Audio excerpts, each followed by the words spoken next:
get on with it. Hi, Cindy. My name is JR. Hello. It's my wife, Buffy.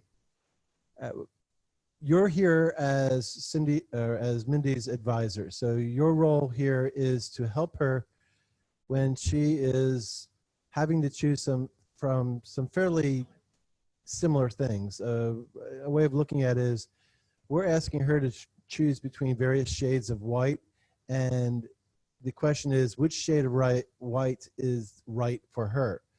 And Okay. and oftentimes it is 3 of them are all right, but one is mostly right or more right than the other 2. Okay. And so it becomes really difficult for people that are that close to be able to make those distinctions. And so those are the sort of areas that we want you to participate in. The primary role for the advisor, though, is speak when spoken to. So if Mindy has that kind of question, we definitely answer it. I'm going to check with you on a regular basis, so will Buffy, to make sure that we're on the right track. Just so you know, I have no history with Mindy. In fact, I think we met in person at church once.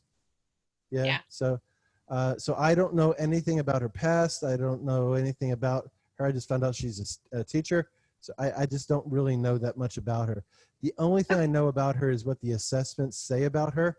And so I will be tracking with you to make sure that I'm seeing your friend as you see her.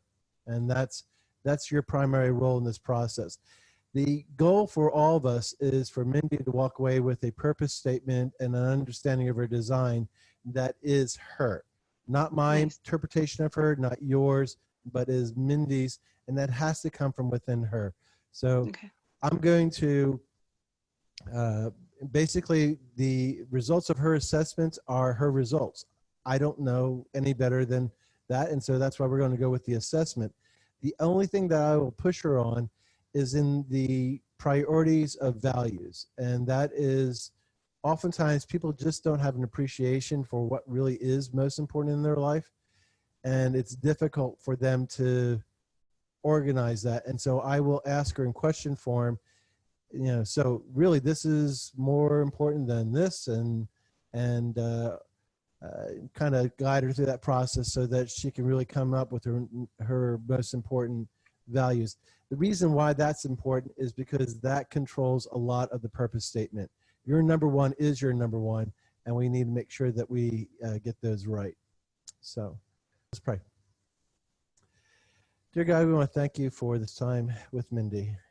She's your daughter first and foremost, and you know how you've created her. You also know what the enemy has convinced her of and has attempted to hurt her, deceive her, prevent her from being who you created her to be. God, I ask that you would guide me through this process, that you would guard every thought and every word that comes out of my mouth,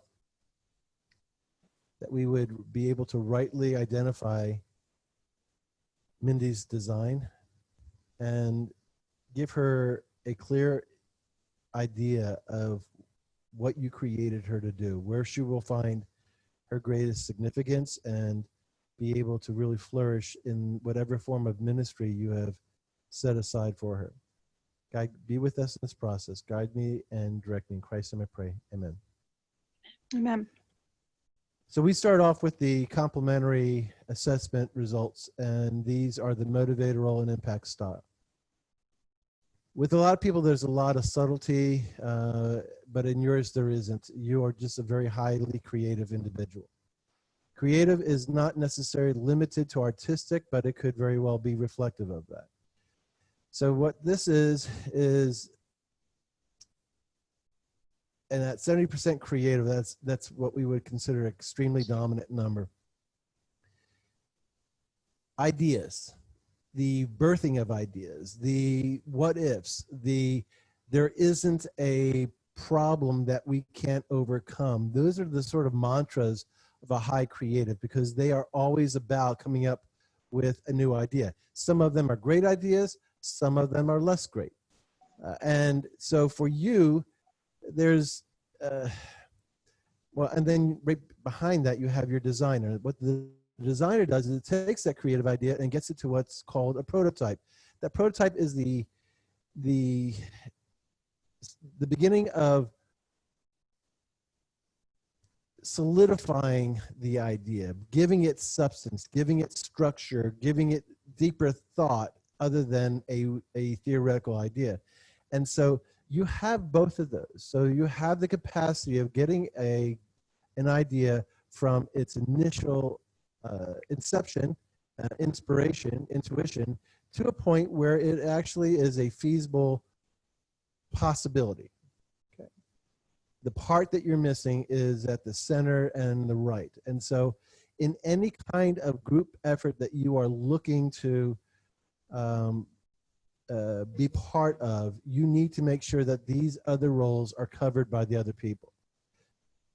Number one is that developer. That is typically the leader of any good group, and primarily because it works well with both the artistic, creative research and development side, as well as the systems and structure, refiner, maximizer side.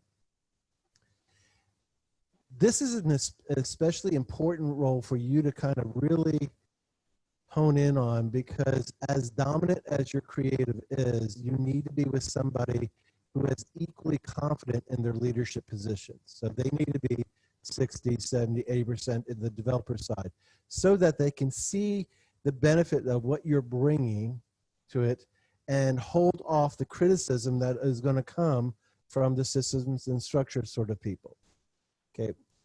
Refiners basically are natural critics. And so if they have not gone through this sort of training, they could have established a pattern of every new idea must be nitpicked to the point of, you know, everybody's soul has been ripped out of them because nobody wants to go forward because everything is a problem. They are when they go to that level, they could be problems looking for an answer, as opposed to the other way around.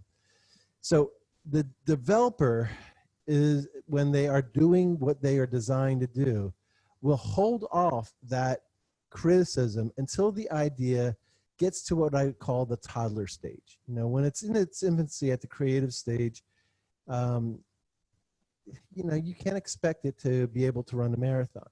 When it goes to the designer stage, now it's at that toddler, you know, young person age, and it starts to have some real possibility. The developer will look at that and say, all right, we can implement this. At the point they are approaching the implementation or looking at doing that, you know, implementing your idea, that's when refiners are best suited. A lot of the things that they would have pointed out that were obviously wrong in the early stages get worked out. That's what the prototypes process is all about. You know, is this going to work out? And it's done in a much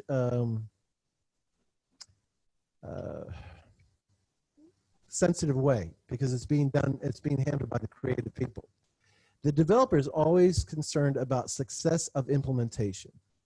And so they will naturally want a refiner to kick in prior to implementation to make sure that there isn't something that is really significantly wrong or missing that will cause the implementation to fail.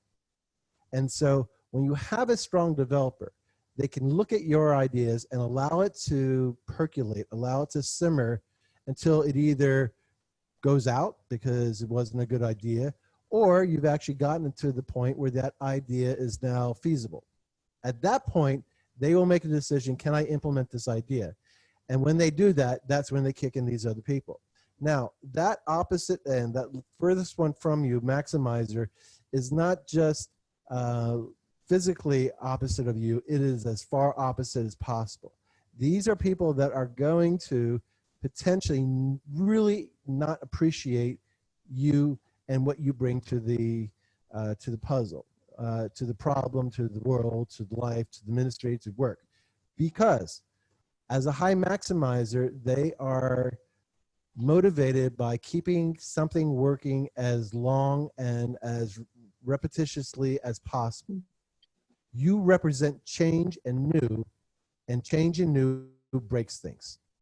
So, not necessarily anything personal, but your new ideas are a threat to their maintaining their perfect production rate, their perfect quality assurance rate, their perfect um, safety rate on the production floor. You're part of you. That's why it's really, really important for you to be working for a developer and not a maximizer. If you're working for a maximizer and that's your media supervisor, they are not going to be conducive to your fulfilling your ministry, getting fulfillment out of work and so forth. Typically, when I look at maximizers, my nickname for them is rule followers. They are all about policy and procedures, and this is how we do it. This is how we've always done it. And if you're going to change it, you better give me a very, very, very, very convincing reason why we're going to change it. So you don't really mix well with those individuals, especially if they have authority over you. You can work with them if you have that strong developer that is the one in charge that is holding the various sides at bay. Okay. Do you have any questions on any of that? No, I don't think so. I mean, it makes sense to me, and I can identify someone at work who is now that I'm thinking about it, she is a very high maximizer. And I'm always the one in staff meetings to go, well, have you thought of this? And have you thought of this? And she rolls her eyes at me every single time. And now I'm going, oh, that's because she's a maximizer and she wants it, make it, and nothing bad. But I just gave myself grace to give her grace. Right. I So just thought she didn't like me. you could very well be right. I would invite her to go to the website and do the basic assessment so that you can kind of confirm that. If she's not a believer, send her to Real Living Assessments. It's a secular version of the assessments. If she's a believer, you can send her to the brushfires.group assessment and just have her do that. Reason being is we want to make sure that we read this correctly. Okay, we don't want to project onto somebody something. Analysts could very well be individuals that are really, truth really matters, and so therefore are very skeptical of change potentially also. So, but your initial read is probably right, but it's always best to have these things confirmed. Yeah. Reason being is that the enemy creates division based upon our design. You know, what we don't understand, we question, we're fearful of, and fear is the tool of the enemy. So a potential here is that the two of you establish a mutual respect for what the other brings and works with together with that sensitivity. Hey, Susie, I know that you've got this system that really works well in most cases, but in this case, this individual or these groups are really being poorly served. Can we adjust this to accommodate them and still be able to maintain what you've already got running so smoothly? That approach is less threatening because what you're doing is you're acknowledging what they bring to the process. They bring consistency, they bring reliability, they bring productivity, they bring a lot of really good things. Okay, but any business that is run by a maximizer will eventually start to suffer because every business, every entity needs to continue to evolve and reinvent themselves. And when maximizers are in charge and they're saying no change, basically what you're doing is you're putting a chokehold on the potential of whatever you're doing. So I would start with that approach, have them do the basic assessment. That's just these three here.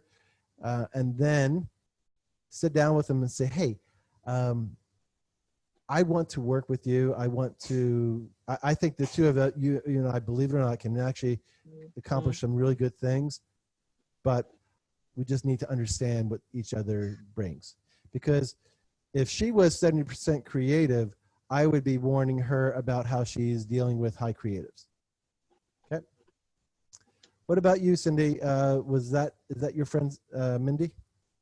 Yeah, I would say so. Yeah. Right on. All right. Just out of curiosity, do you do artistic things? I mean, what, I mean, Me? are there? Yeah. Yes. Um, I I ran my own jewelry business for a couple years. Okay. I created and made all kinds, especially scripture, like quotes in little pendants, um, and I stopped that after 2 years. I'm a teacher who I write my own curriculum, and then I really like decorating. And if a wall hasn't changed in my house in the last 2 months, then it's time. And I move stuff around all the time, and my son is always going, "Where did you put the cheese knife this time?" And so drives him crazy. But Okay, that's funny. yeah. I don't know if you've met Rebecca Roberts. She was in this last class. She is also a teacher. She's a math teacher, and if my memory doesn't fail me, she is on the opposite end of the scale. So that would be a good person for you to friend as your person at work is taking the assessments and get to know, because Rebecca, sweet lady, and would be able to help you understand that side of the scale. Okay. Actually, I think she's almost like she's like 70% refiner and it was 10% maximizer, and I forget which, but she was very high refiner. Okay, next complementary style is the impact style. And you're pretty much a very dominant persuader. Again, 60% is a very high number. And basically, you have things to share verbally, okay? You need to be heard. You need to be in an environment that allows you to do that. We're both laughing. Okay. Keep going, see, and it's hard, Cindy. You weren't part of the classes that we did online, but the brush fires course is 90% lecture. And so if Mindy is that way, I would have never known it, because it was there wasn't a whole lot of opportunity for her to inject. Persuaders basically, like I said, need to be heard. One of the things that you have to be on guard of is that as a persuader, if you feel like you're not being heard, and if you feel like being heard is the most important thing out there, you could go from being a persuader to a manipulator. And so that's a very careful line that you have to watch your words and watch how you're expressing those things. I will tell you, if your friend at work is also an analyst, that is going to be part of the problem. Okay? The analyst basically has a real aversion to directors and persuaders. The reason being is directors and persuaders have a tendency to push to get their way, to make things happen. Just say yes. I mean, a lot of salespeople, just say yes, you'll be so much happier. That's sort of the mentality. Analysts have a moral obligation to speak truth. And so therefore, if they are in the process of being the one that has to give you permission, or has to agree with what you're doing, or has to verify what you're doing, and you go into high persuader mode trying to convince them, what you're asking them to do is agree with me. Do not check your own, do not do your own research and violate that moral element in your life that requires you to speak truth. So analysts are very slow decision makers when they have not covered that ground in the past. So it's a good way of recognizing them. You're having a conversation with them and you see a wall come up where you go, oh boy, they've already decided to say no, or they're certainly not accepting what I'm sharing with them. That would be an initial clue that you're dealing with an analyst. Analysts are very good people. They, anybody that has a moral obligation to speak truth is a good person. We just need to be careful when we are dealing with them that we do not give the enemy an opportunity to create a division between us and that analyst.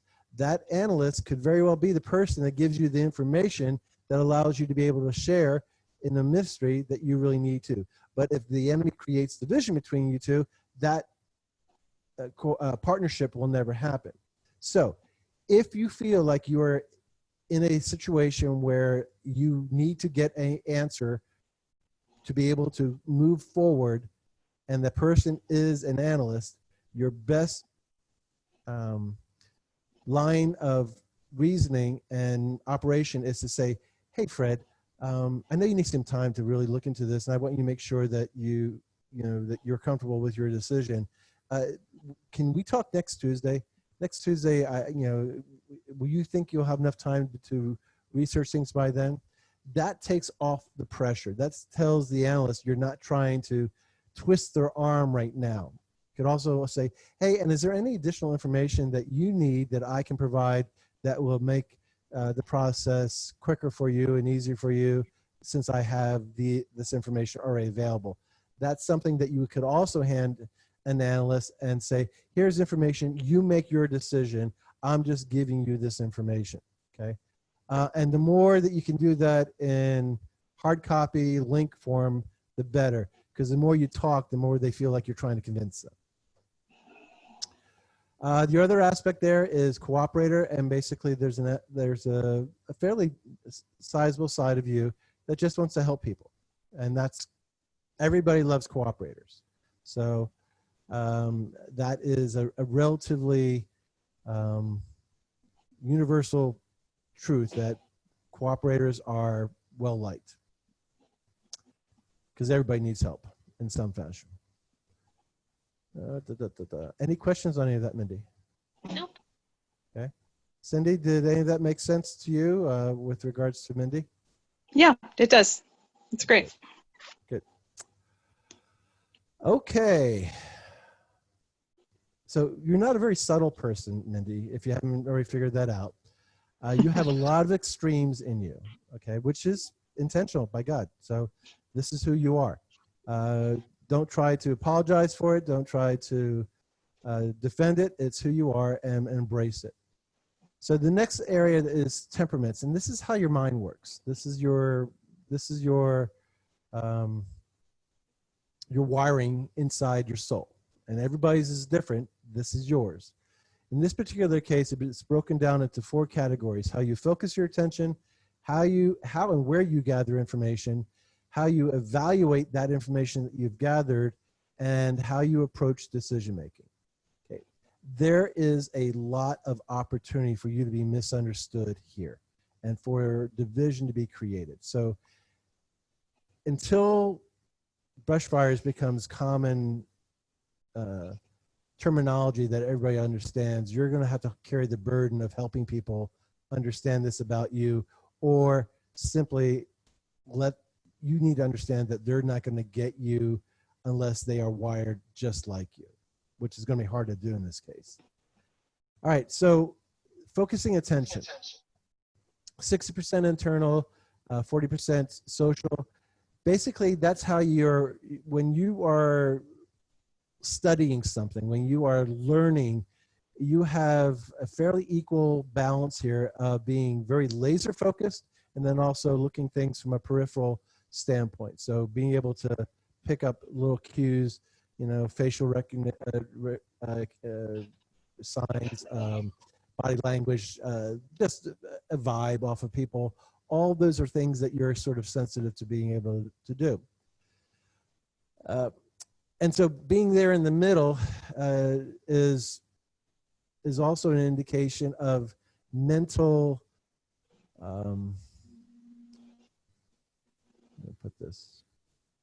endurance. So a high internal person can stay in a staff meeting or a lecture for a good 90 minutes, and then at that point they get mentally fatigued. And that's because they gather information like a DVD recorder does. Every pixel of every bit of information is being recorded in them. Social is more like a sketch. Okay. They get a pencil, paper, and they kind of sketch out what's going on, and that's enough for them. You have both. And so in this particular situation, when you have exhausted that high internal, very detailed, focused element of you, you will automatically switch over to something that is very social, a conversation, a walk outside, anything that gets your eyes off of here and gets it up here. Okay, that's the way that social person works. This can be connected to introvert, extrovert, but it's not necessarily a given that the person who's a high social is very extroverted, though they tend to like working with other people and like working in group settings. You can do both. You can work as a group, you can also work on your own, and that's okay. Here's the problem with this. With this sort of design, you have the potential of exhausting yourself and or others if you're leading significantly, because what you can do is when that internal battery gets tired, you switch over to your social battery as far as your energy level, your mental endurance. And then when you've exhausted that social battery, by working your social battery, you have recharged your internal battery. So now you go back to that. And while you're working on your internal battery, your social battery is going back and forth. So if you don't catch yourself, you can work yourself into a mental breakdown, to a point of exhaustion where it's physically very threatening to your life. Be careful about this. Give yourself rest. Allow yourself to be able to take that walk outside and it not have to be an agenda item, okay? It could be simply, I'm going to take a walk outside and refresh my soul, refresh my life. Or pick up a book, but read it for pleasure. Read it because you just simply want to dive into a book, not because you're studying something, but because you want to enjoy that process. If you are leading people, okay, and they're trying to keep up with your mental endurance, you're going to exhaust them, especially if they are high internal people. So you need to be sensitive if you're put in position of leadership, especially with high internals, because they don't have that quick resource to switch over to that other, okay? All right, gathering information. Again, no subtlety. You are 100% futurist. Futurists basically are gather information in a greater spectrum of resources. Yes, they can do Google searches. Yes, they can research, read books and so forth. But they can also have, they've got this larger conduit of inspiration and intuition that comes to them.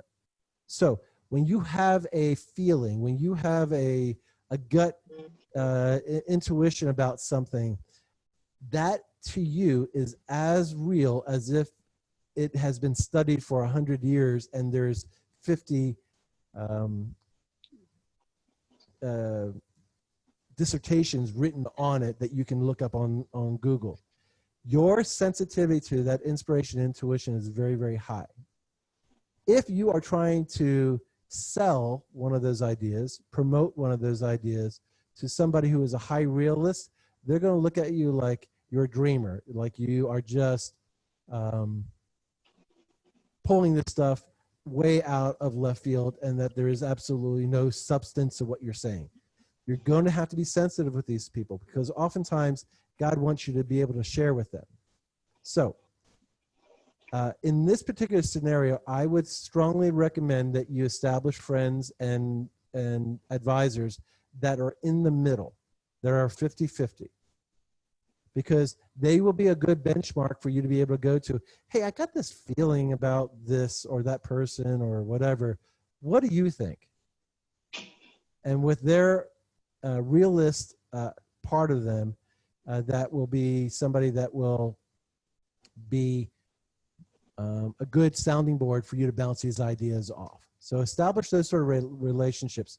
The thing about temperaments is that the people that we choose to surround ourselves with oftentimes have these same designs. It would surprise me, since Cindy is your advisor, that she isn't in gathering information, evaluating information, and approaching decision making if she isn't within 20 to 30 percentage points of you in all three of those categories.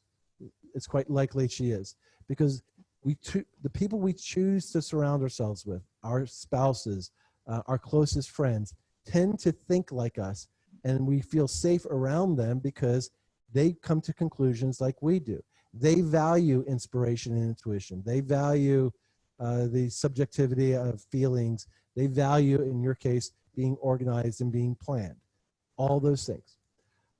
In any kind of partnership that you are looking to establish, as far as working together, you are a perfect suit for a realist planner, which, by the way, I am. That's my design. Your particular design, if you go back into your book, you'll see something called the dramatic style. That is you. You are well suited to work with the conscientious style, which is a high realist, high planner.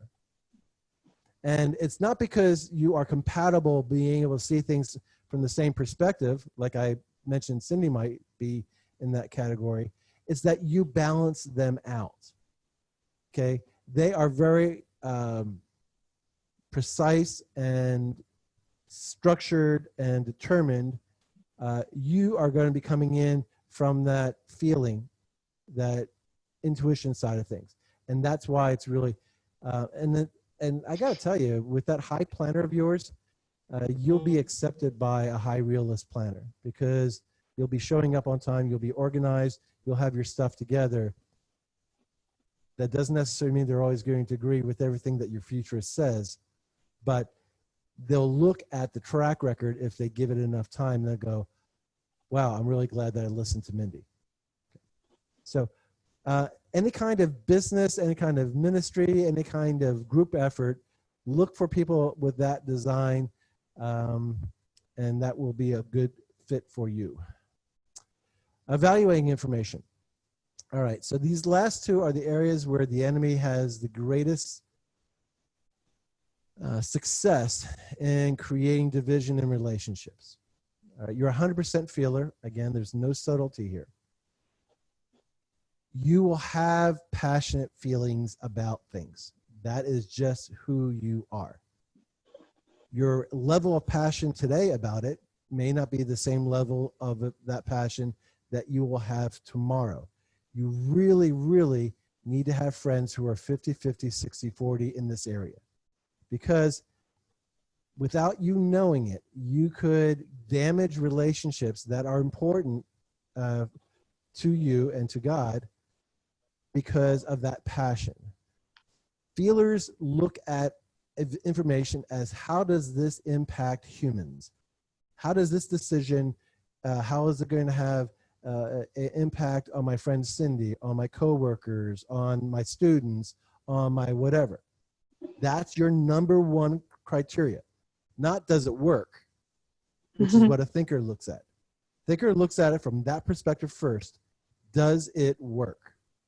If it checks that box, depending upon how high of a thinker they are, they will just move on. It does the job.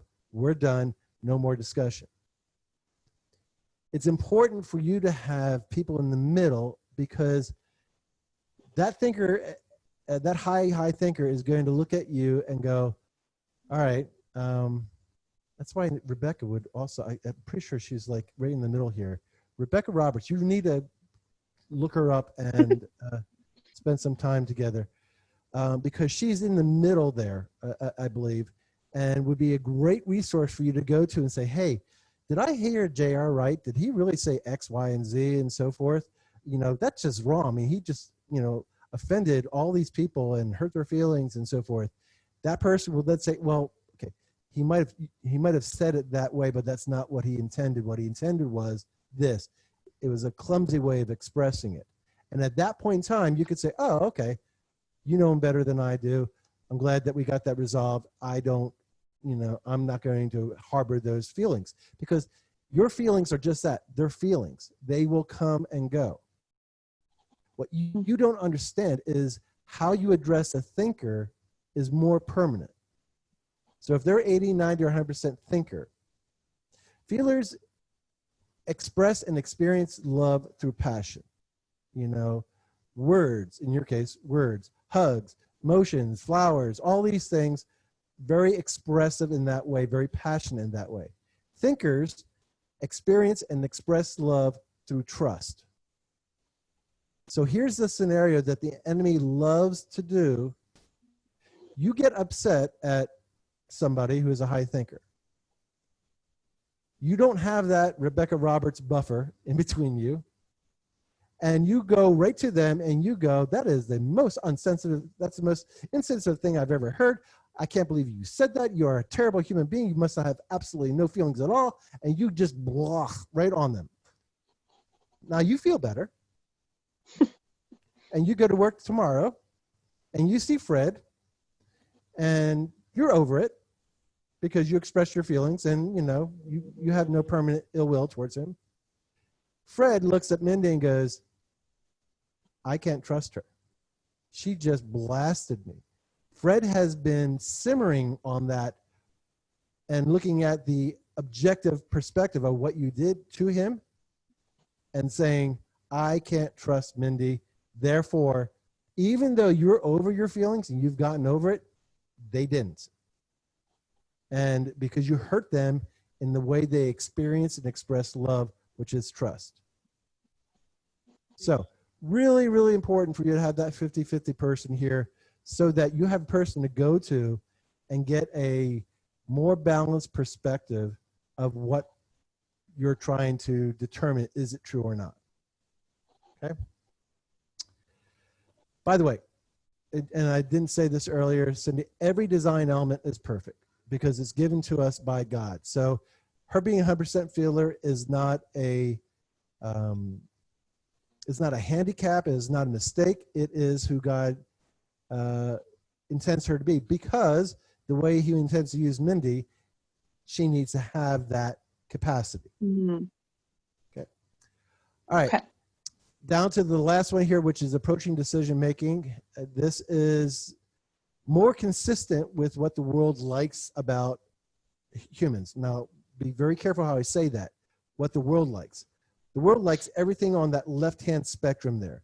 They like high internal people that will focus and get the job done. They want people that are only influenced by facts and statistics and provable evidence. They want people that are very objective. Does it get the job done? And they want them organized.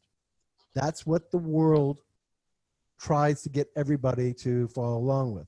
And if you don't follow along with that, there's something wrong with you. That is the message that the world gives you.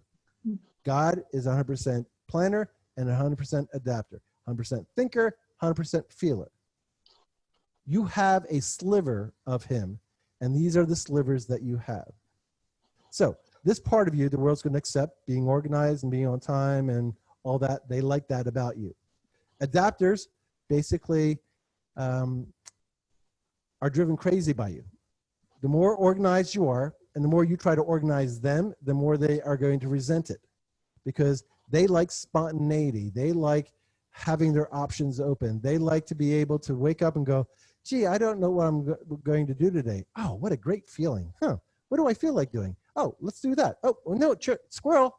You know, I mean, they like having that freedom, okay? Planners take that freedom away from them because you say, no, you're supposed to be here at 10 o'clock, okay? Which means if you're going to be there on time, you got to leave at 9:30. Well, maybe 9:15 because there's construction on Prairie and you need to be able to get past Prairie. So yeah, leave at 9:15 and that's how a planner works. So just understand, again, this is when you are working with people. The adapter is a person that you send the RSVP to and you go, I am never going to hear back from them.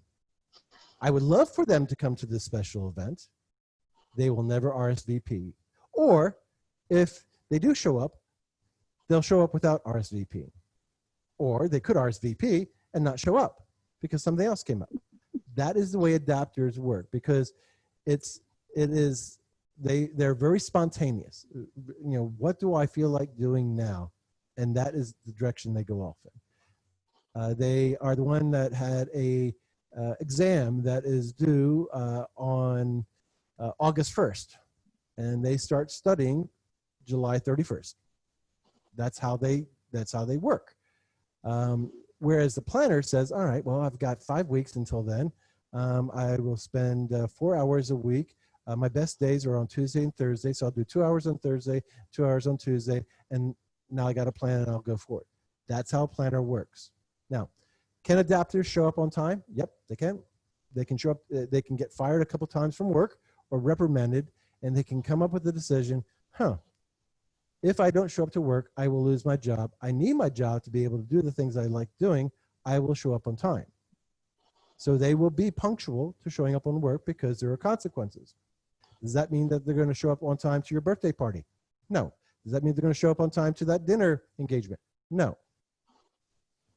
Some planners, and I won't say who, have taken it upon themselves when they recognize that they are with an adapter, will tell them that the event really starts a half hour before it actually does, which means they will only be 15 minutes late to the event, which is much better than being 45 minutes late.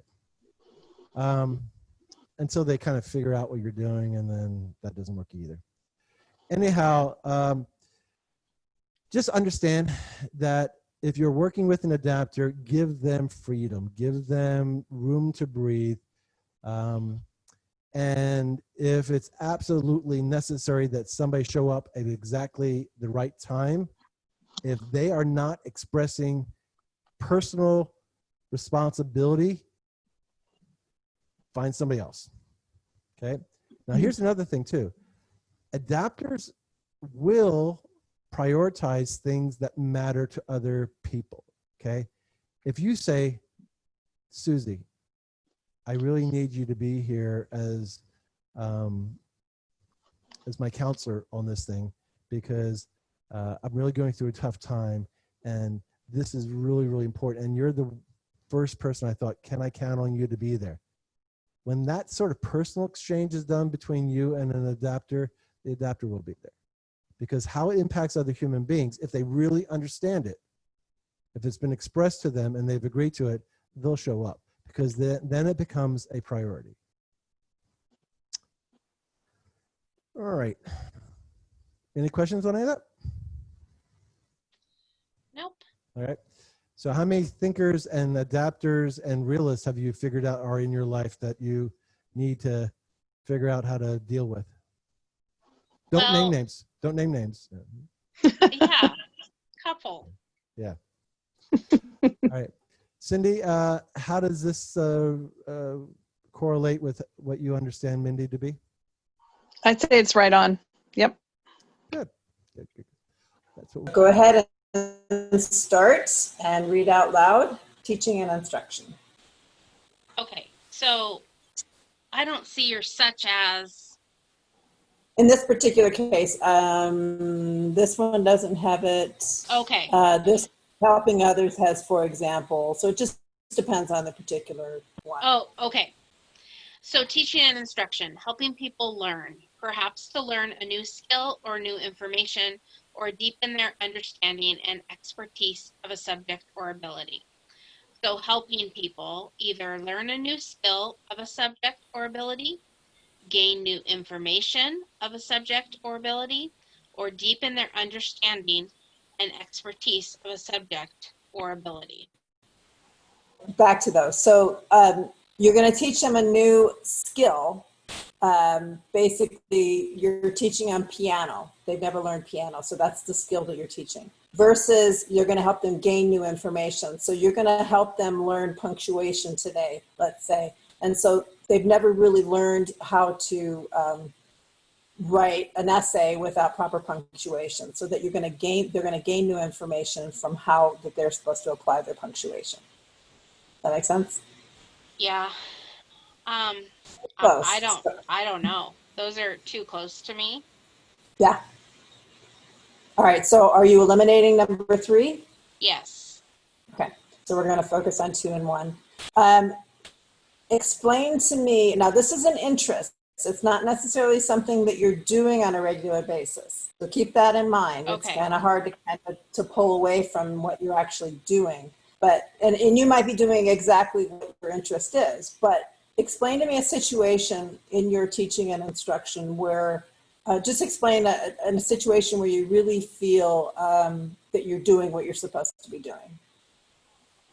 Well, I teach kindergarten, and I, beyond a shadow of a doubt, know that that's what I'm supposed to be doing. Okay. So I teach new skills every day.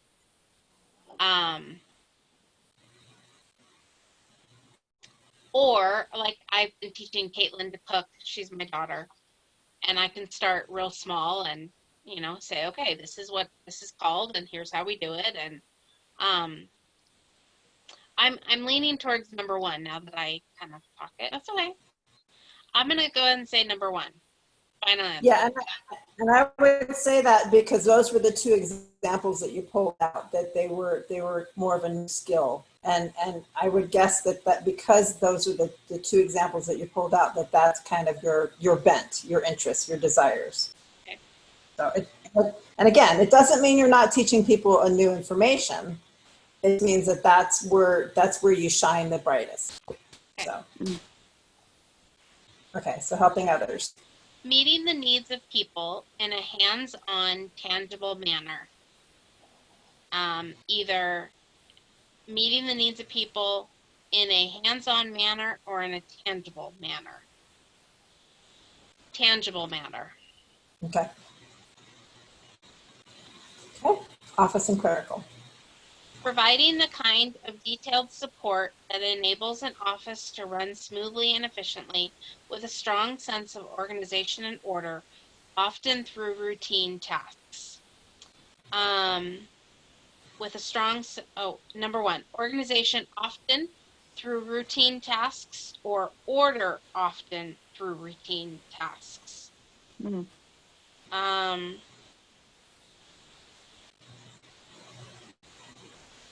Okay, I'm confused about what those two are. Okay.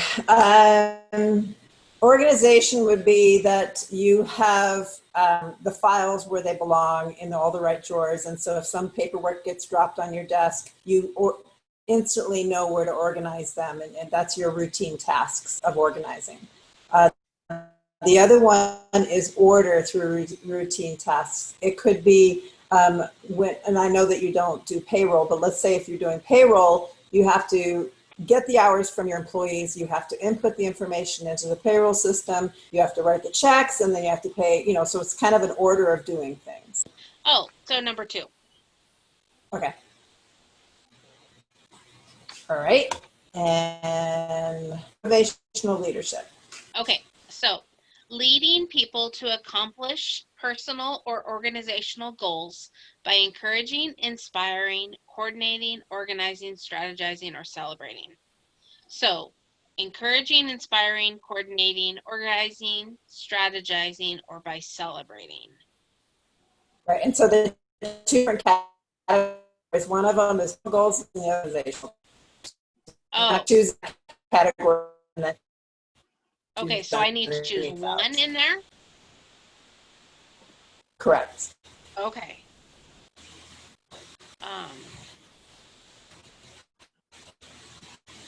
What's an organizational goal? The school is an organization. A personal would be an individual student or the students within your class. So like the school's organizational goal for the year of 2021 is that we are going to make sure that all the students reach this level. Their grade levels are a certain point. That's the organizational goal. Your personal goal within I know it's kindergartners, and your goals aren't going to be as great, but your personal goal with your individual student is that you want that student to be able to finish this book by, let's say, January of next year. Okay, I would do number one then. Okay, so personal goal by encouraging. Okay. Abilities, teaching and training. Okay, the ability to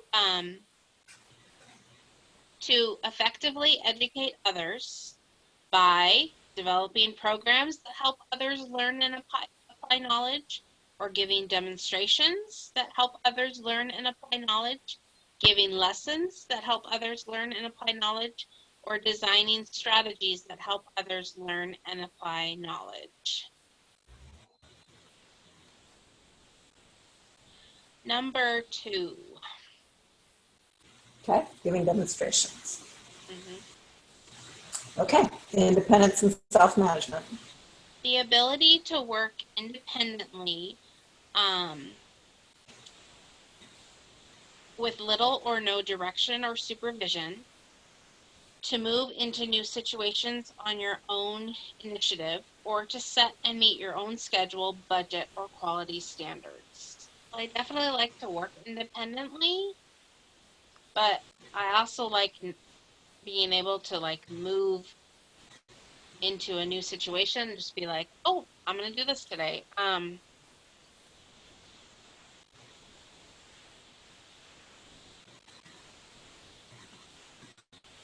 Cindy, do you have any insight for me? I was going to say either 2 or 3. And I was gonna say either 1 or 2, so Okay. let's go with 2. I like how we narrowed that down. Okay. We are on evaluation. Okay. Character evaluation. The ability to accurately assess other people's integrity, motives, character, or abilities. There's only one there. Correct. There's only one answer. It's intuition. I choose intuition. Good answer. Yeah, Okay. Intuition is a word that basically covers the whole category of what character, or the whole definition of what character evaluation is. So. Okay. And identification. The ability to see situations through other people's eyes, deal effectively with different types of people using patience and empathy, and to aid others in their life situations.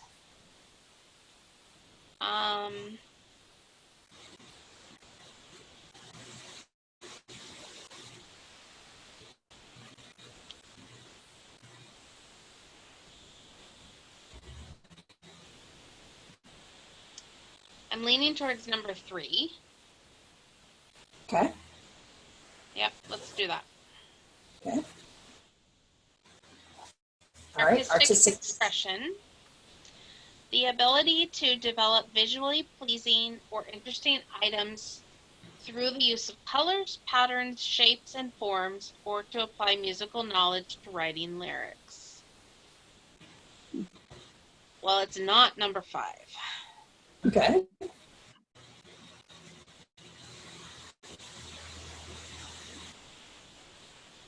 I'm going to say number 1, through colors. Okay. All right, Cindy, we've gone through all the abilities. Was there anything that you want to add to it or disagree with? No, I was going to agree with all of those. And colors was what came to my mind first. She's all about color. She loves color. I can kind of tell by the chair you're in. It's very pretty. This is my bedroom chair. Ah, Okay. love it. All right, values. Hang on just a second. Sure. Okay, go take a shower. Thank you. She just got home from volleyball practice. I'm doing my Zoom. Okay, shut the door. Thank you. Okay, values. Recognition and appreciation. You value being recognized for your contributions in life. That recognition may not be through financial rewards, although that would be nice, but the main thing is that others are aware and appreciative of your contribution.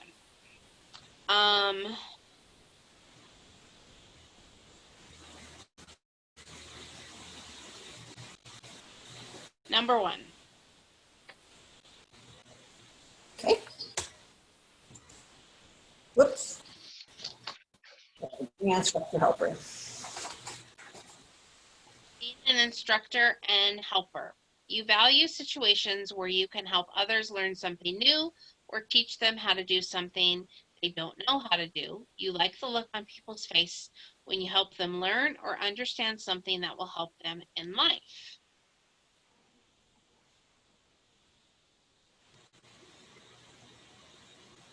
Number 3.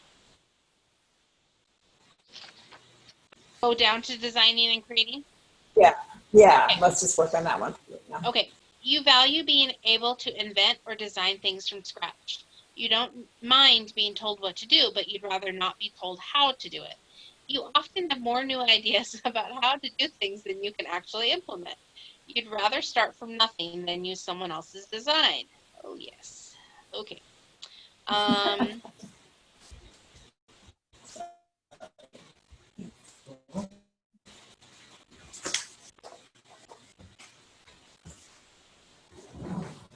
Number 3. Okay, you don't mind being told what to do, okay? But I'd rather All not right, be so told let's how go to back. do it. Okay, creativity. You value a creative, innovative environment. You wouldn't like being in a setting where the motto was not invented here. Instead, you need to know that you're expected to come up with new and creative solutions, even if they are a little unusual. A place where the status quo rules or where creativity is regarded with skepticism or suspicion is not the place for you. Let's see. Number 1. Okay.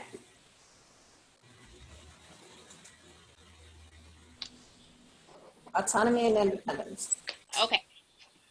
Above all else, you value your independence. Being able to function on your own without someone looking over your shoulder is your style. Once you know what you're supposed to do, you want to be left alone so you can get things done. If you get in a jam, no problem. You'll figure out a way to get it done.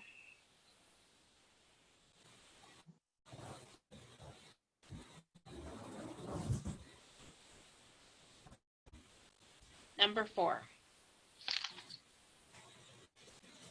Okay, what's this indeed? Any comments, agreements? No, she disagreements? picked the ones I would have picked for her. Okay.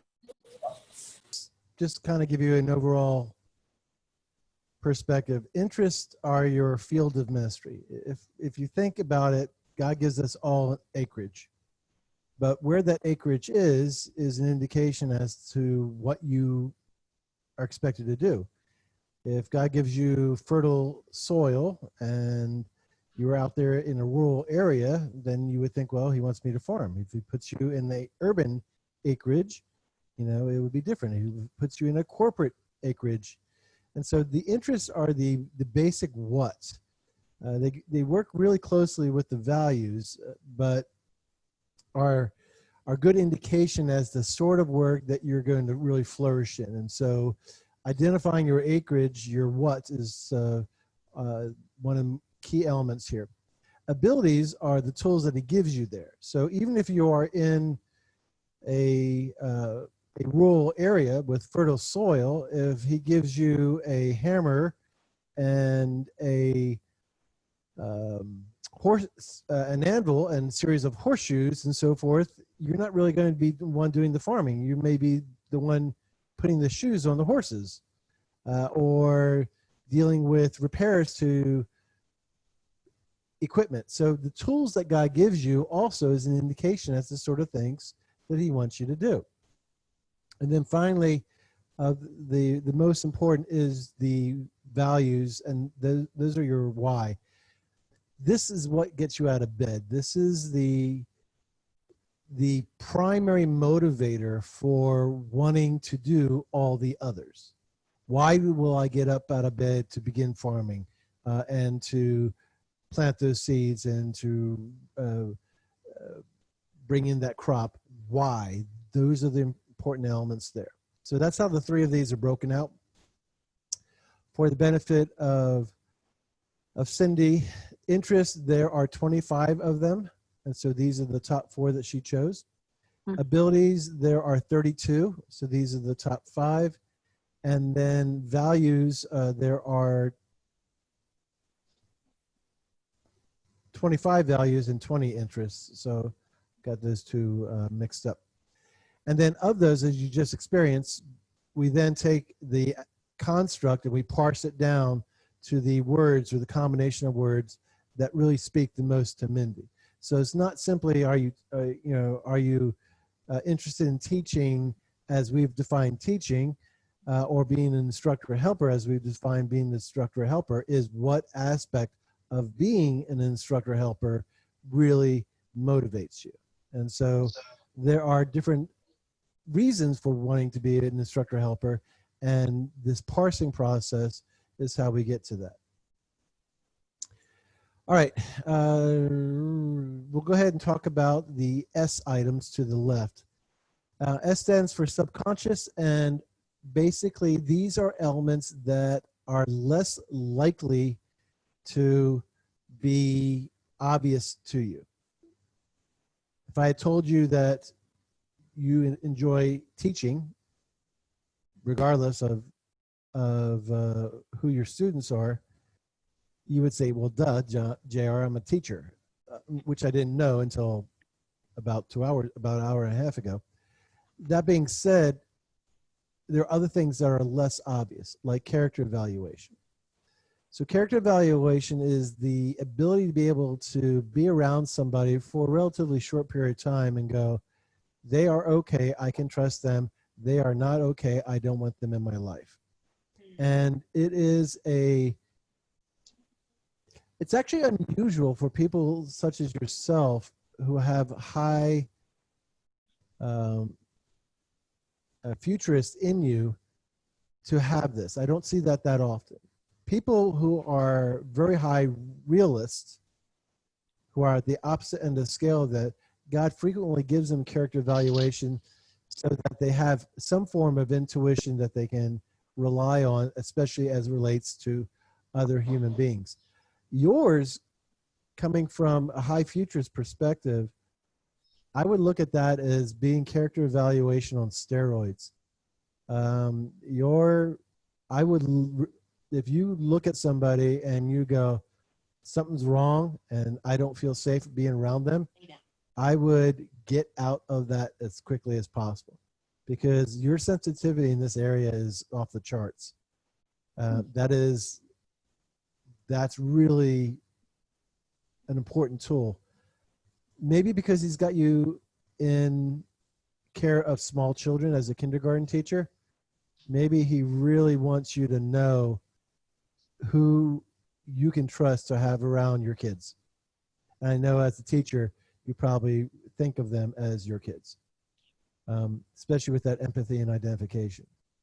So do not allow the enemy to silence this in your voice. Oh, it's just a feeling. No, this is an unusual combination for you to have this as high of a futurist as you are. So you're going to be ultra sensitive in this area, and you should listen to your instinct. With character evaluation, especially as sensitive as this is, you're not going to have the proof that you need to warn other people that they're with somebody who is not trustworthy.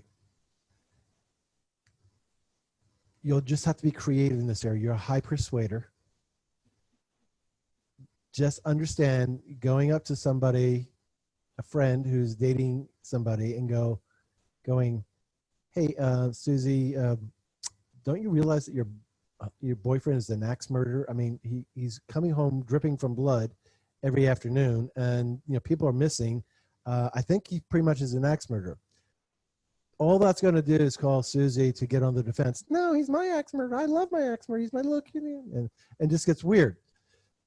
Find creative ways of sharing this insight without putting the person on the defense, because that's a way that the enemy can silence your voice. You need to be heard in this area.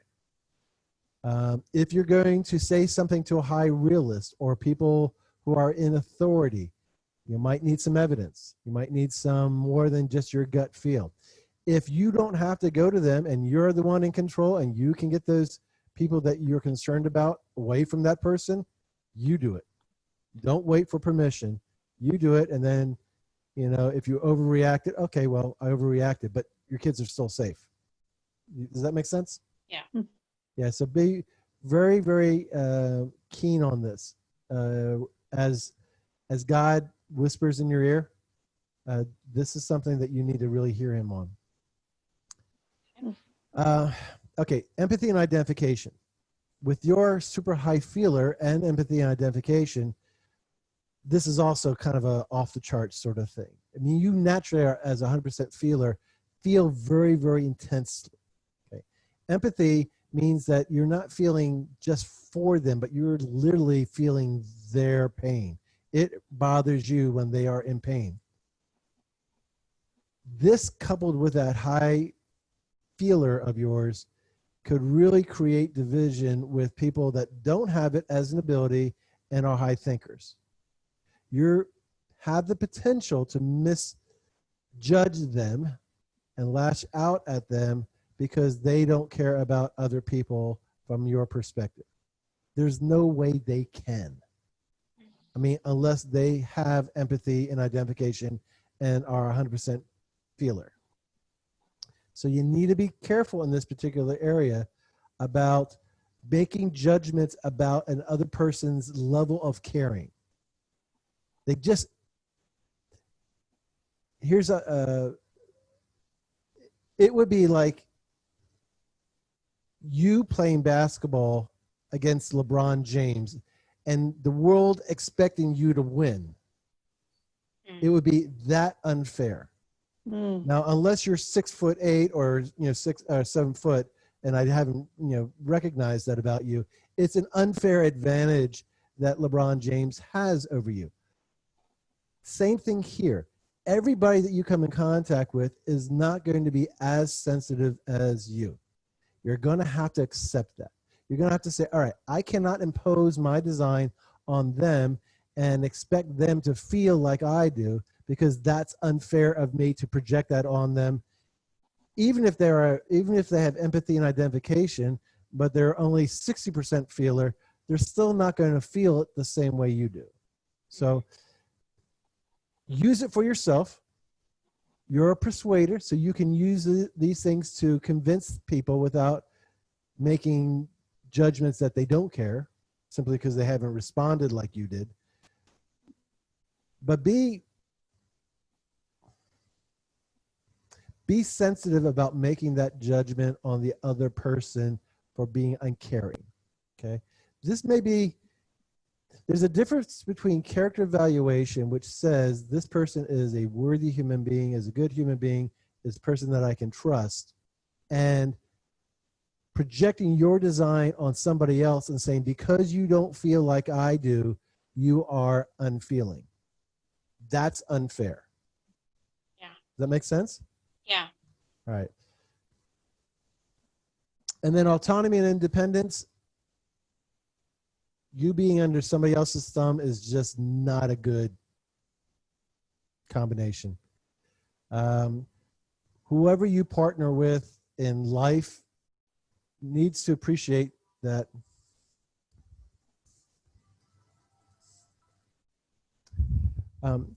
whoever you partner with in life needs to understand that you need that ability to be able to call some of your own shots, especially because a lot of the creativity and designing and creating things also had that flavor in it.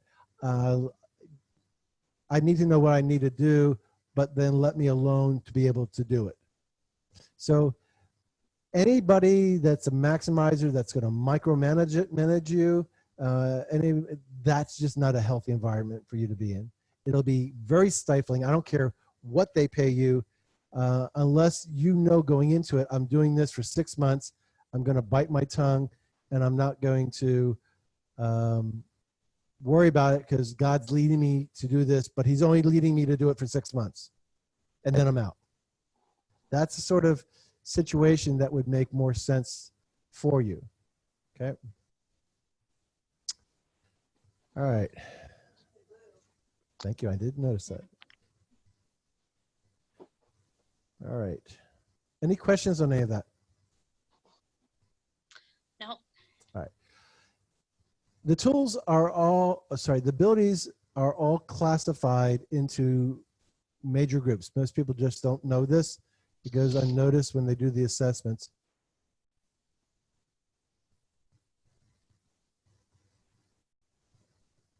You can't because you got the screen covered.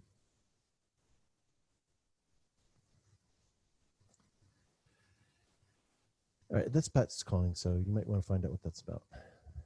That was Patrick. All right, so on the abilities area there, you have three major categories: communication, helping, and leadership, which immediately kind of coincides with your impact style, persuasion, and cooperating.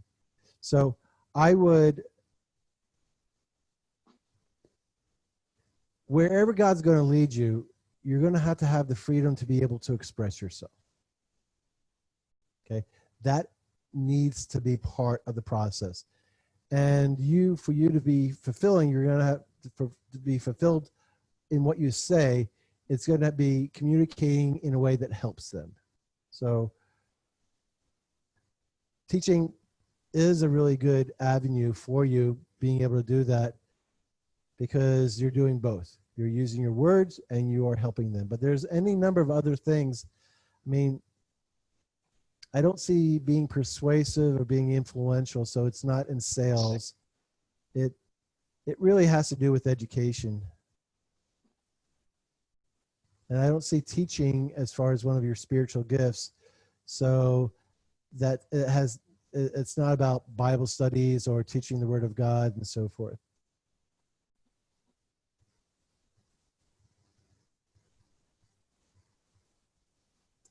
I think that,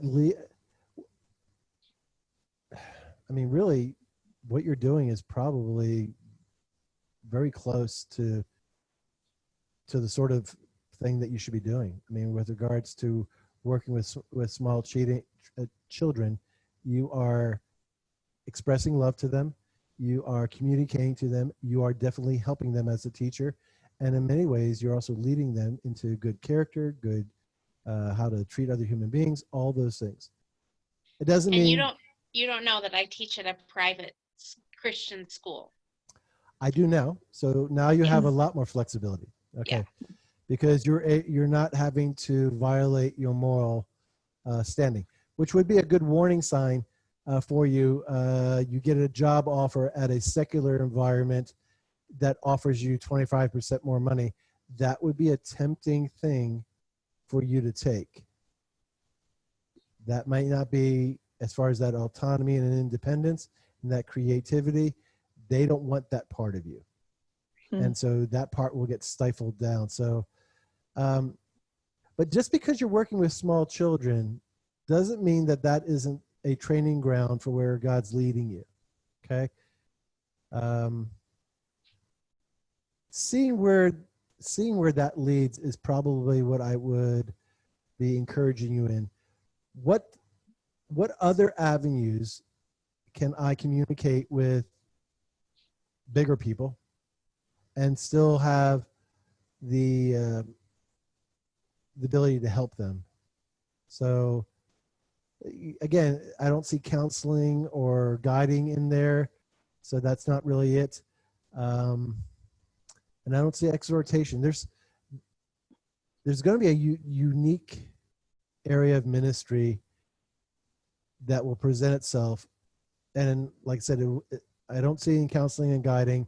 I don't see it in teaching the Word of God. I don't see it as far as sales. But leadership is part of it. Definitely helping people is part of it.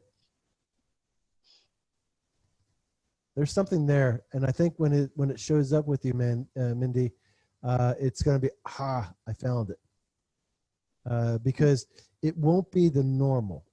I guess that's the thing. Because all those other things I just mentioned, sales, counseling, Bible teaching, those are all fairly obvious opportunities that a lot of people with your communication skills would have. You don't. So what God has for you is going to be very, very unique, probably because of that futurist feeler and that double dose of character evaluation and empathy identification. So maybe like a child advocate?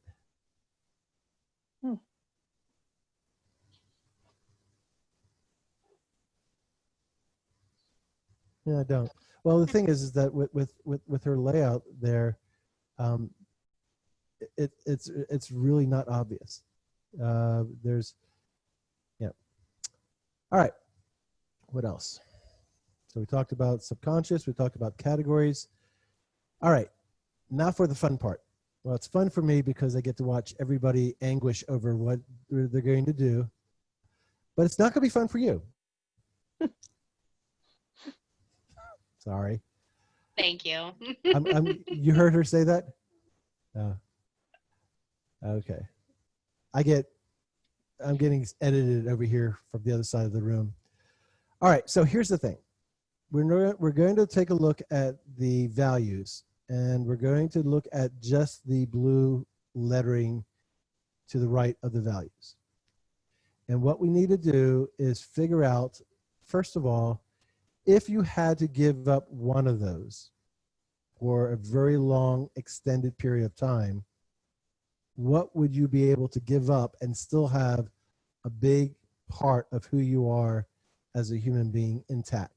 In other words, it wouldn't be getting rid of the heart of Mindy. It would be, all right, I can endure this for a short period of time and then. So we're looking for your number 5 value. Probably autonomy and independence.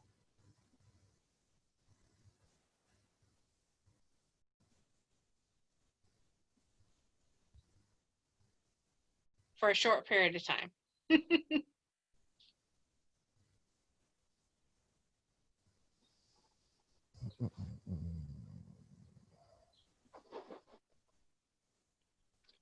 Okay. So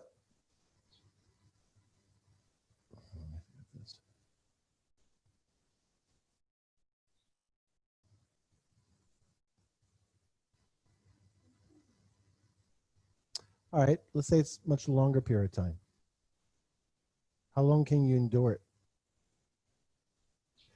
Can you endure somebody micromanaging you, because that's what the opposite of that is, or being in a position that is thankless? In other words, Thankless. it doesn't mean that the work itself isn't valuable to you. People that you're doing it for don't recognize it.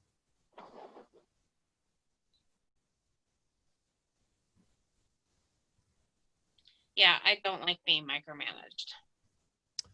Yeah. Right, but the opposite of that would be being told how to do it. So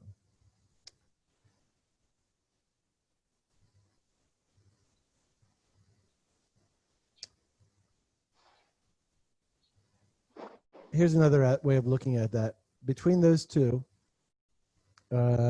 recognition and appreciation, and if you get in a jam, which one is your creativity more dependent upon? My independence. Okay. So is that still your number 5? No, probably recognition and appreciation. Yeah, as much as we like getting recognized and so forth, we rarely get what we want in that particular area. I mean, it happens, but it just isn't as frequently as we have. When you're looking at your values, you have to look at it from a standpoint of what is dependent upon the other.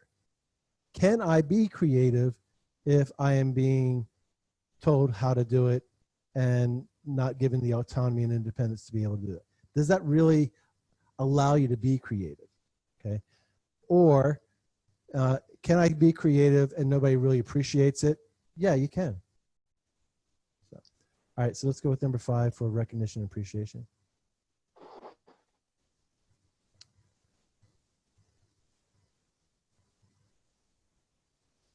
Because the reality is you're already living with this. I mean, the choices and the sacrifices that you make as a teacher, most people don't know, don't appreciate, and you really get thanks for.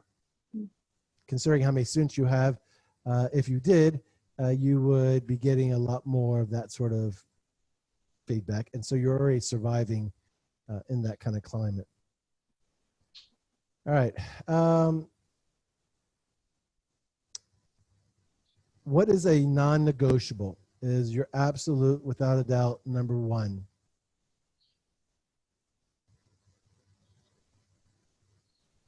Am I allowed to phone a friend? Oh, yeah, that's what Cindy's here.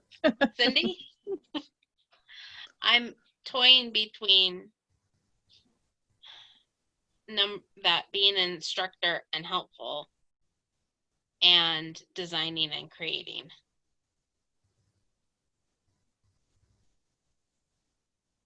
Okay, I was going to say it's between creativity and designing and creating. But it kind of depends on what being an instructor and helper means. It's almost like you live to help. That's why when your back was hurting, you were still up cooking for Keith. Yeah. You know, it's more important. It's almost more important to you to be a helper and to be needed and function in that way than it is to take care of your body, even. Yeah, well, I'd agree with that. So if that's what number 2 means, then I would say the helper, the instructor and helper, but more the helper than the instructor. But that, I think what that one is meaning is more or less the kind of the outward acknowledgement of, oh my gosh, that just made complete sense because of the way you just said it. So that's different from how I'm thinking. Yeah, they don't have to say those words. You can simply see it in their eyes. And when you see it in your eyes, you go, they got it. Even if they didn't acknowledge it to you, you know they got it. Okay, so could that mean, I'm still thinking of it the other way, not the helper way? Could it be when she's extremely helpful and she sees that thankfulness in their eyes? That too? That's exactly what that means. Okay, that's non-negotiable for her, I think. Yeah, that's true. She needs that acknowledgement. Okay, I'm going to push back a little bit here. Okay. Is there anything there that would prevent you from doing that? Let's say that there is somebody that you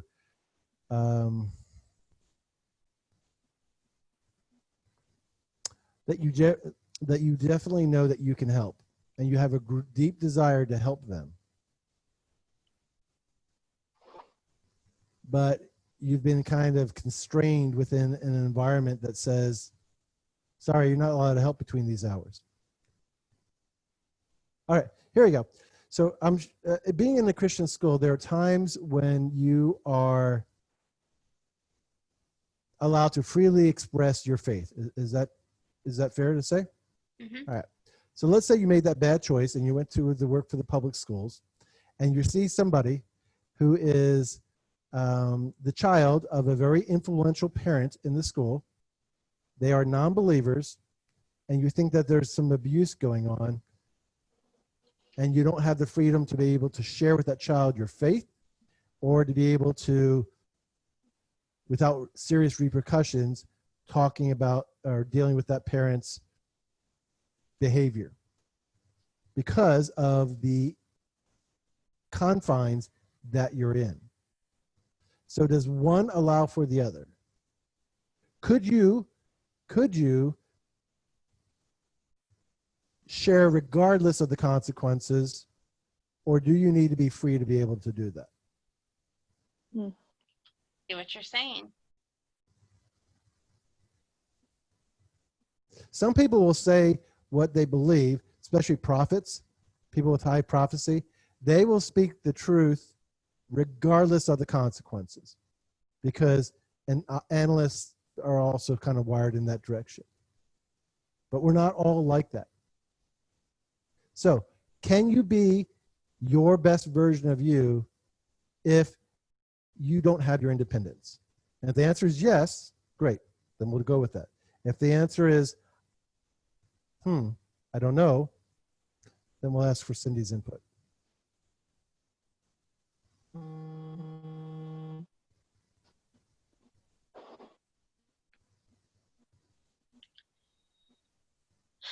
I see what you're saying. Because in that situation, it would be very hard for me to know what to do. And as a single mom, I have to be conscious of how it affects my children. And so I would think that my autonomy and independence is just a non-negotiable. I think if you start there, then the other things become easier. If it becomes if you start to subject your autonomy and independence to number 3 and number 4, as far as the most important thing in your life, these other things do not have the freedom to be that. You don't have the freedom to create and to call your own shots when you are under somebody else's authority. Does that make sense? True. Mm-hmm. Okay. So, avoid high controllers, avoid high refiners, high maximizers, because they're going to want to put that on you. Okay. A controller or director who is sensitive to your design and appreciates your design could also be a great asset for you, as long as their motivation is to allow Mindy to be Mindy. If they are obsessive restrictive, which says Mindy is not allowed to be Mindy because that causes chaos or that causes disruption of the program and so forth, that's a bad combination. So just because somebody is a high director does not necessarily mean that they're not a good fit in relationship or anything like that for you. It simply means they need to understand you and what's most important for you. Because if that director takes on your autonomy and independence as being something that they're going to protect, they're going to protect it. Because they're going to see how important that is to you, and the aspects of you that they love are all connected to you having that freedom to do that. My wife's number 1 value is mobility. That word, that's one of those one-word definitions. It's just freedom. The more Buffy is restricted into an office environment, the less happy she is. I want my wife to be happy, so therefore I try not to put her in positions like that and try to remind her when she starts scheduling herself that she's getting more and more restricted as far as what her options are. Because that is, if she starts to violate that, the rest of her happiness is at stake, because she's not free to be able to go out there and take a horseback ride, on a short notice with a friend, or she's not free to be able to know how much time that she's going to spend with her horses, as opposed to all these other restrictions. So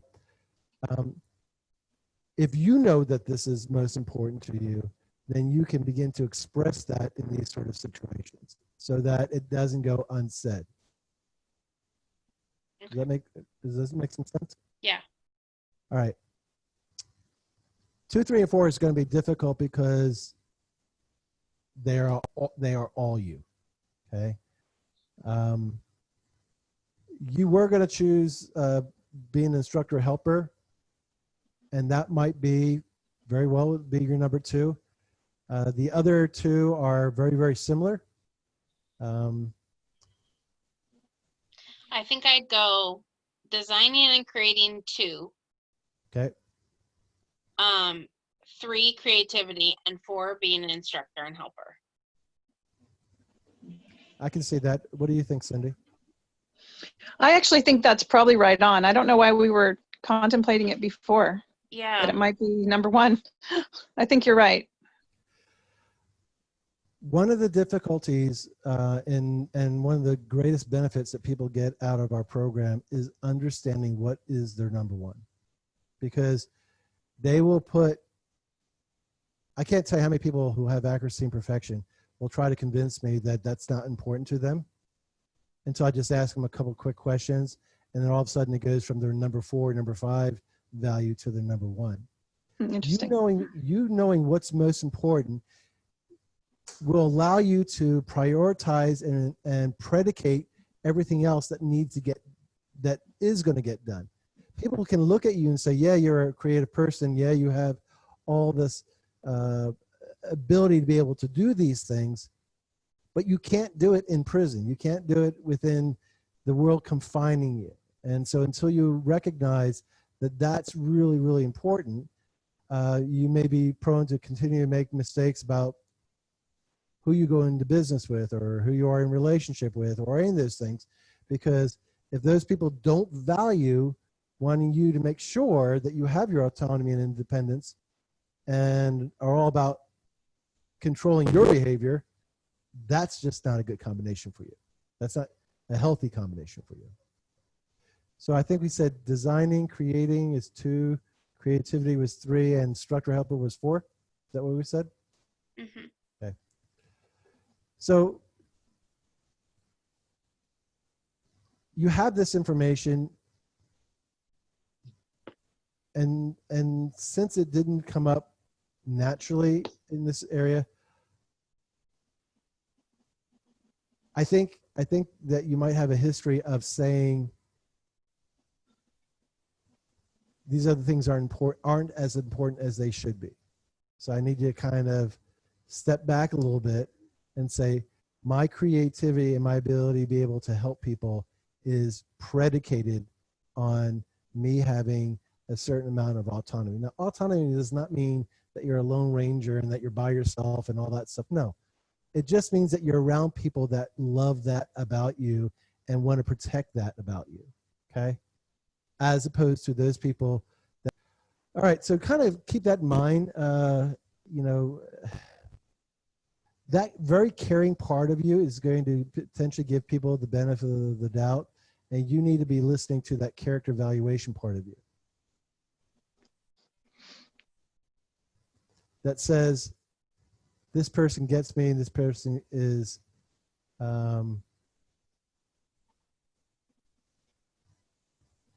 looking out for my best interest too, not just their own. Here's another thought that's just coming to mind. Your empathy and identification might tend to cause you to think the best of people and giving them the benefit of the doubt. I think it might be healthier for you going forward to raise up that character evaluation part of you, that intuition part of you, and listen to that a lot more. That way, you'll be less prone to be put in a position where somebody's taking away your autonomy and independence.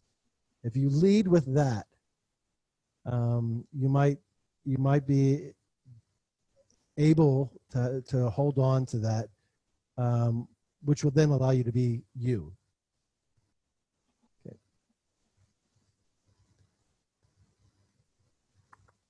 Any other questions on any of this? No. Yeah, that was a weird tangent for me to get off on, but I asked God to take control of this thing, so hopefully he'll let me. Can I interrupt for a second? Yeah, Cindy, this is Cindy. I feel like God just told you spot on something that she needs to hear. Spot on. Like what you just said, and you said you were leaving it up to God to speak through you. He just did. I just want to clarify, like, you're right. Well, thank you, because Buffy indicated earlier I don't normally get into those sort of details, and then this is another detail that I got into that I don't normally get into. So, well, thank you for sharing that, Cindy, because again, I don't know the history. What I see here is the potential of Mindy being hurt by other people and putting them so far above her that she can no longer be her. That's That's sort of what exactly, that's it. Yep. that's exactly how I kind of saw that. Yep. And a way of looking at this is saying, you got a left hand, you got a right hand. And your strong right hand has probably been this futurist, feeler, empathy person. You need to become a little bit more ambidextrous and develop that character evaluation and that autonomy and independence part of you to balance it out, so that you're just not a one-handed individual. You need to kind of gain that equilibrium, I guess is a good word for it, that balance, so that you're not being led by just your heart, but also your spirit. Okay. And by heart, I meant more emotions, or feeling. When the Bible speaks about the heart, it talks about your soul and your spirit. Your soul is what contains your ability to be able to, let me get this right, your feelings, your intellect, and your, God, I can't believe I've forgotten that. Anyway, your spirit is your intuition, your inspiration, or your conscience, and your ability to be able to commune with God. That is your spirit. That's the part I think that you really need to start to listen to a little bit more.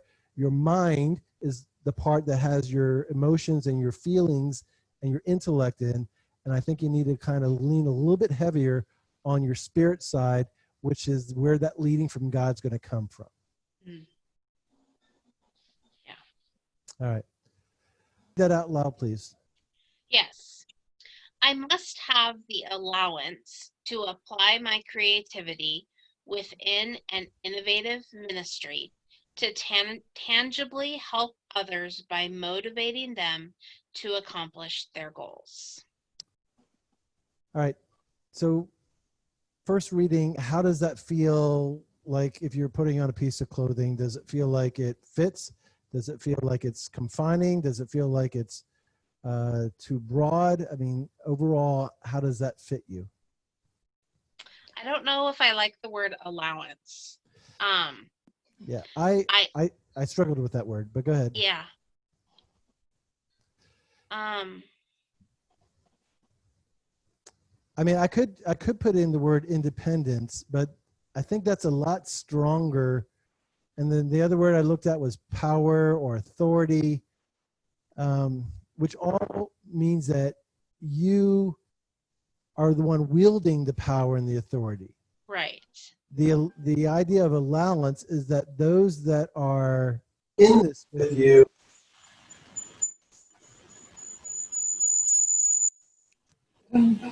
I can't talk, just give feedback, so I can't. All right, so what allowance says basically is that they are Allowing. That, yeah.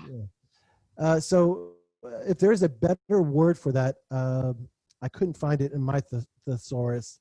So Okay. would you like independence? It's too strong. Can I interrupt? Can I interrupt for a second? Okay. I absolutely love the word allowance. Okay. I think Mindy doesn't like it because of Mindy's desire to please others and what are they thinking. But I absolutely love it because I feel like the way that JR described it is exactly perfect. That you need to be around people who allow you to function in that way. Does that make sense? Yeah, it does. That the power really is coming from other people rather than you demanding it. Right. You're putting yourself in Did you start locale with people who will allow you to be yourself. Okay. That's how I see it. Yeah. Not that that means it's right. I didn't want it to be dependent upon you having the authority and the power, because that's Right. not how I see that. No. And thank you, Cindy, for the way that you explained it, because that's Sure. really what I'm going towards, is you working with people that want you to be you. Right. Yes. That makes sense? Yeah. I mean, in any kind of healthy relationship, and hopefully the body of Christ is healthy, we want that for each other. We want them to be who God created them to be, so that they can accomplish what God wants to accomplish through them. When we don't allow other people that, in this case, autonomy and independence, we are restricting what God can accomplish through them, because we're restricting them. Mm-hmm. I really think that part that we talked about earlier on, about you working that left arm of yours, that character Yeah. evaluation, you know, there are a lot of quote unquote good people out there that still make it all about them. And you need to surround yourself with people that want to include you, you know, that it's not just all about them, it's also about you too. I love that. Yeah. Because I definitely put myself last. Mm-hmm. Yes, ma'am. All right. Are we okay with the allowance then, or Yeah. we want? Yeah. Okay. All right. So that aside, what about the rest of it? Anything else feel weird or restricted or different? No.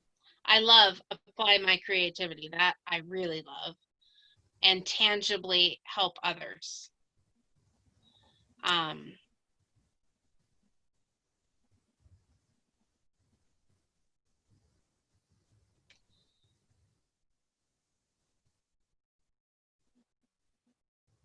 I might put encouraging them to accomplish their goals instead of motivating them.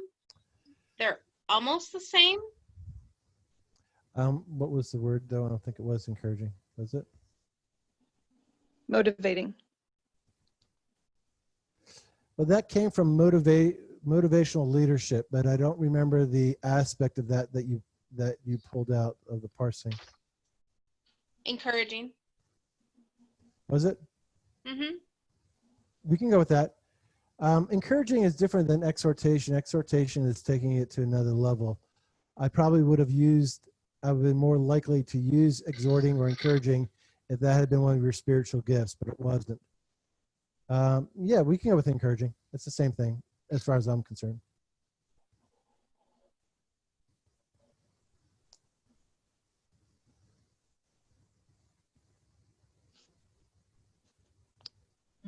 Oh.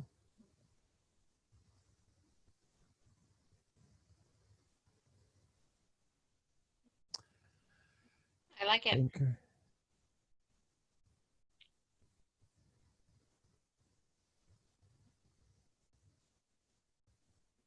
How about you, Cindy?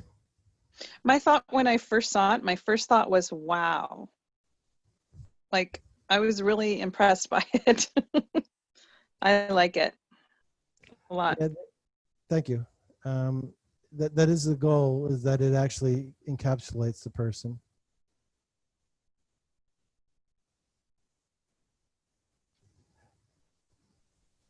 The difficulty in this process is that when it's the two of you, and you generally obviously care for Mindy. I mean, Yes. That's been very obvious throughout this process.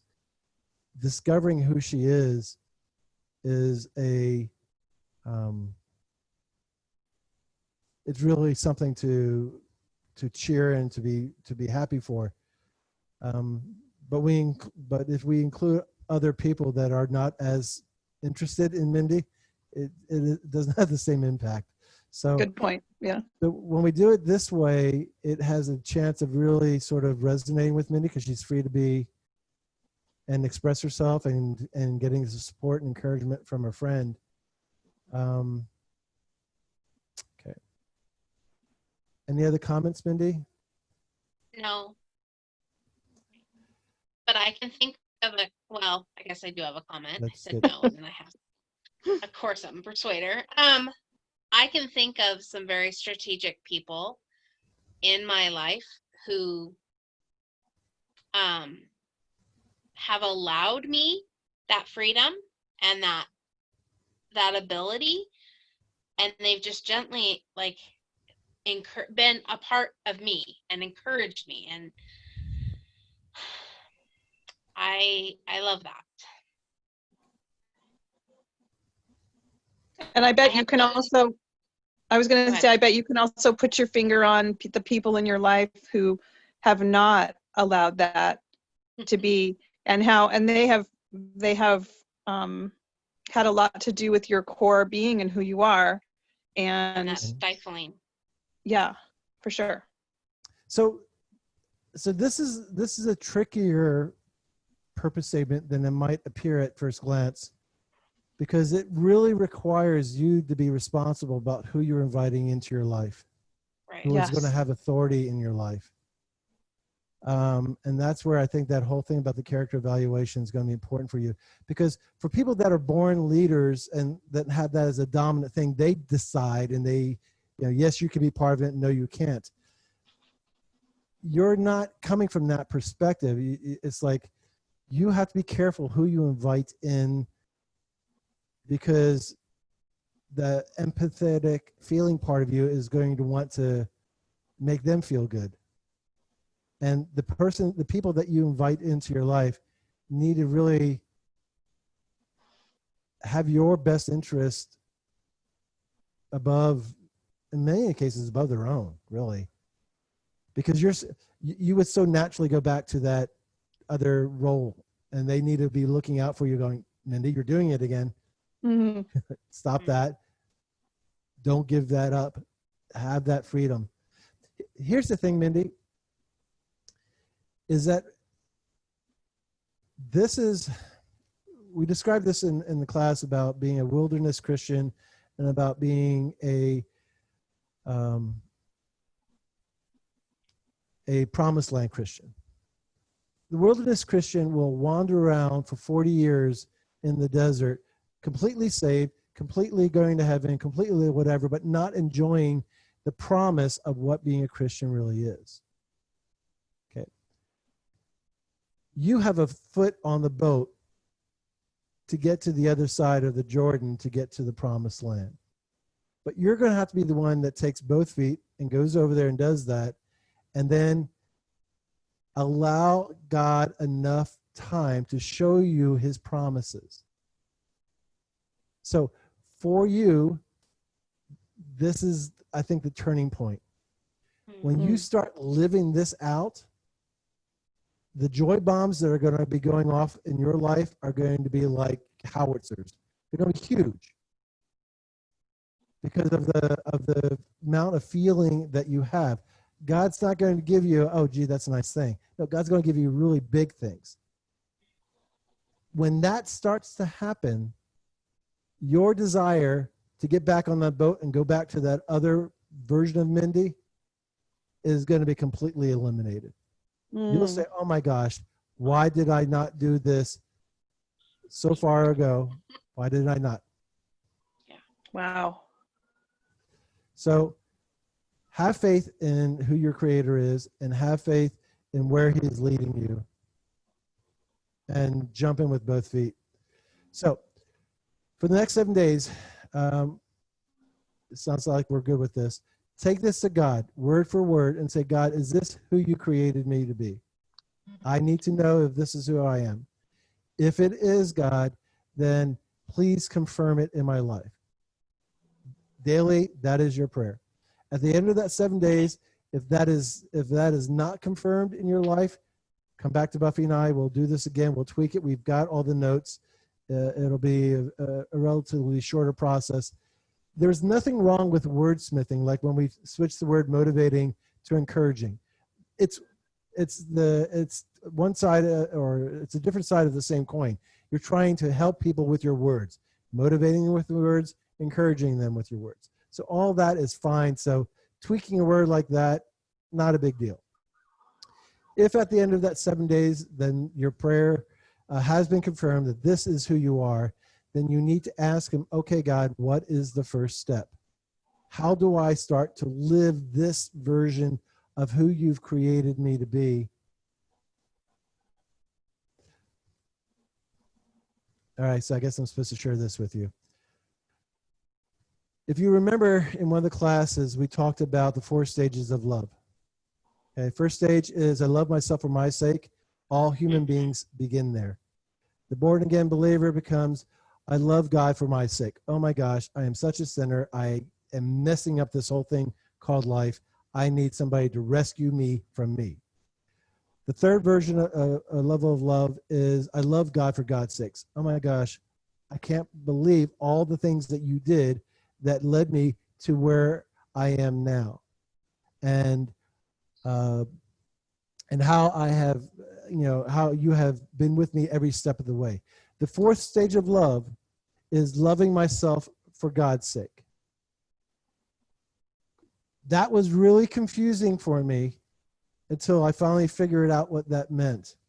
It's not loving that self that was in stage 1, which was selfish, self-centered, directionless, and was being directed and manipulated by the word. It's loving this version of you, the version of you that God created you to be. When you love that version of Mindy, because God gave you that version and that identity,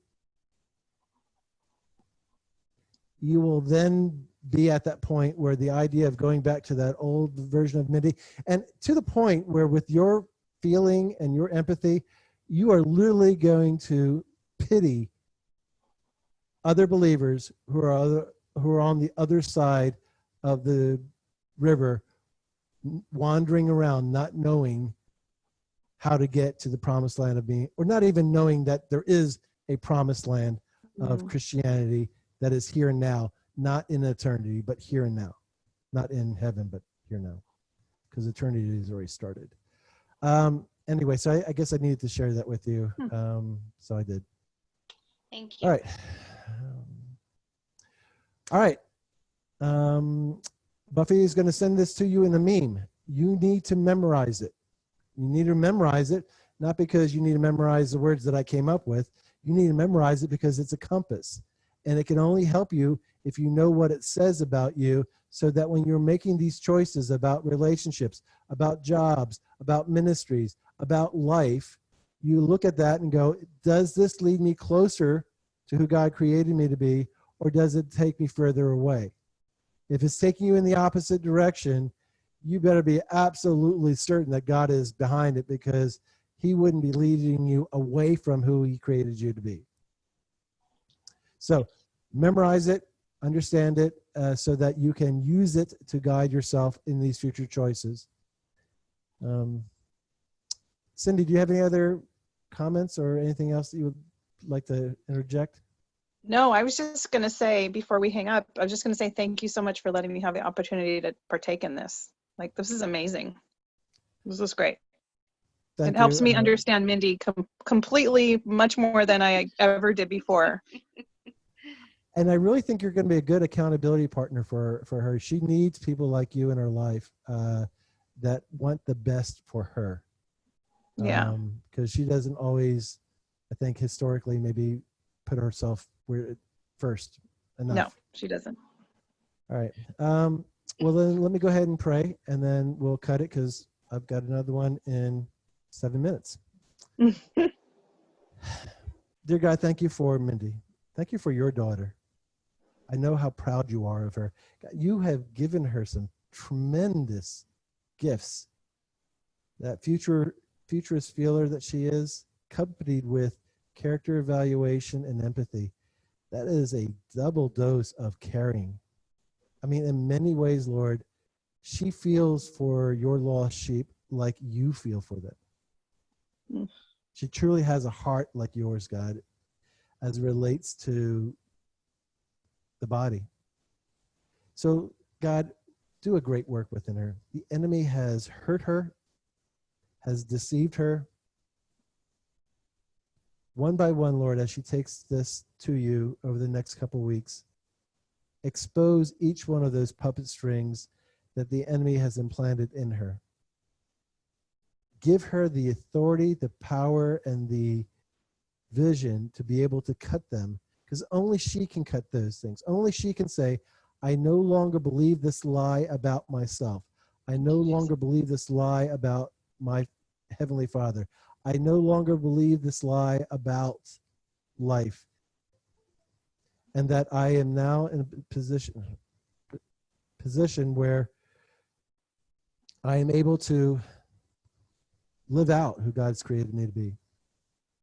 So expose those things to her, Lord. Allow her the courage to cut them out. And then, God, also, I ask that you would replace those lies that she's been deceived by with your truth, so that nothing else can be built on those areas other than your truth. That the strongholds that are controlling her or have influenced her in the past are destroyed. Surround her, and especially in this case, Lord, surround her with people that care about Mindy, that want the best for Mindy, want her to thrive. She has helped a lot of other people thrive, Lord. And that's good. But there's so much more that she could do if she was thriving. So, Lord, I ask that you would give her that. Watch out for her. And Lord, as quickly as is appropriate, give her those huge joy bombs that are waiting to go off her life. In fact, Lord, have it destroy the boat that brought her from the wilderness, so that she has no way of going but forward with you. Allow those moments of knowing that she's been used by you to be so obvious to her that all she can do is sit there and weep and say thank you for being part of the process, and then be encouraged to move on. Lord, I ask that you release the Holy Spirit within her, and for the Spirit to guide her and to encourage her and to build her up and to amplify that character evaluation that you've given her, so that she knows who she can trust and bring into her life. And then surround her by people that truly love her. I ask all this, Lord, in your name. Amen. Amen. Wow. Powerful. All right.